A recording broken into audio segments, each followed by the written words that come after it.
Items are the actual work itself, and you can see by default these items are called tasks. Let's take a look at how we can customize these. For this Medix Media organization, I think it makes sense to have an item in Monday.com represent a tutorial. To rename a task, let's hover over the task name until we see the box outline and click to edit. The title for this tutorial is Monday.com Tutorial for Beginners 2025. For any given column, we can resize it by hovering over the column border until the handle appears.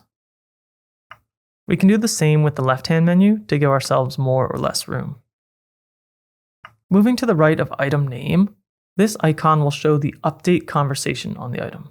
If we open this up, we can update and mention others, we can attach files here, and we can see the activity log. I have to take a break from recording this video, so I'll go back here and make a quick update to say, sections still left for me to record.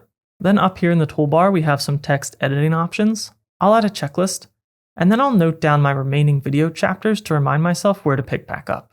Then I'll click update, and I'll close this panel. And now we can see a quick count of the conversation that is happening for this item.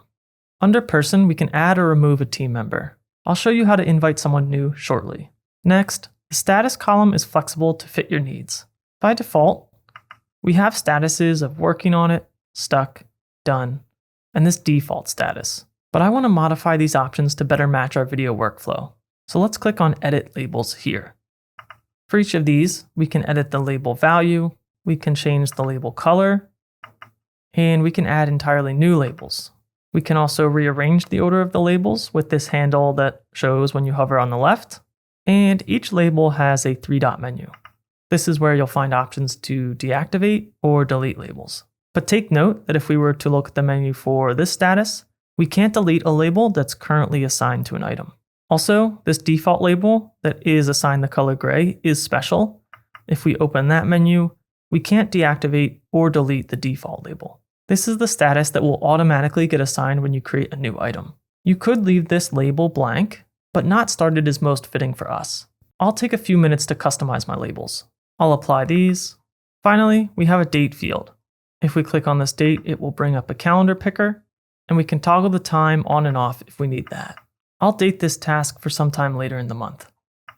We can add a new item by simply clicking to add here, giving it a name, and each new item is going to have its own 3-dot menu. One of the handy options here is to duplicate an item, and you can see options to duplicate with or without updates. So if we head to the menu of our first item, we could duplicate without updates, and that will duplicate the item underneath the item we clicked on. If I expand this column, it will designate this item as a copy. I'll go through my group here and add a few more of my recent tutorials to fill out these items.